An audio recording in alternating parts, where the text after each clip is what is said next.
ये कहानी एक सरसब्ज जंगल की है जहाँ तमाम जानवर खुशी से रहते थे। इनमें एक खरगोश, हिरन, हाथी और एक चालाक लोमड़ी भी शामिल थी। ये सब हमेशा एक दूसरे की मदद करते थे। एक दिन एक शिकारी आया और जाल बिछा दिया। बेचारा खरगोश इस जाल में फंस गया और मदद के लिए चिल्लाना शुरू कर दिया। इसके दोस्त हिरन, हाथी और लोमड़ी फौरन जा पहुँचे। अपने दोस्त खरगोश को लाचार देखकर चालाक लोमड़ी ने एक जबरदस्त मंसूबा बनाया। लोमड़ी ने कहा, हिरन तुम शिकारी के सामने दौड़ना ताकि वो तुम्हारा पीछा करे। लोमड़ी ने कहा, हाथी तुम अपनी ताकत से जाल को तोड़ देना। इसने मशवरा दिया और मैं अपनी तेज दांतों की मदद से रस्सी को काट दूंगी। ये सुनकर सब अपने काम पे लग गए। हिरन तेजी से शिकारी के सामने दौड़ा और शिकारी इसे पकड़ने के लिए इसके पीछे भागने लगा।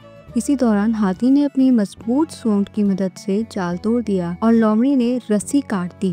खरगोश फौरन आजाद हो गया। जब शिकारी वापस आया तो जाल खाली देखकर मायूस हो गया और गुस्से में जंगल छोड़कर चला गया। सब जानवर खुशी से झूम उठे, एक दूसरे को गले लगाया और अपनी दोस्ती का जश्न मनाया। खरगोश ने अपने दोस्तों का दिल से शुक्रिया अदा किया। तो दोस्तों, ये कहानी हमें सबक देती है कि सच्ची दोस्ती और टीम वर्क हर मुश्किल को शिकस्त दे सकता है।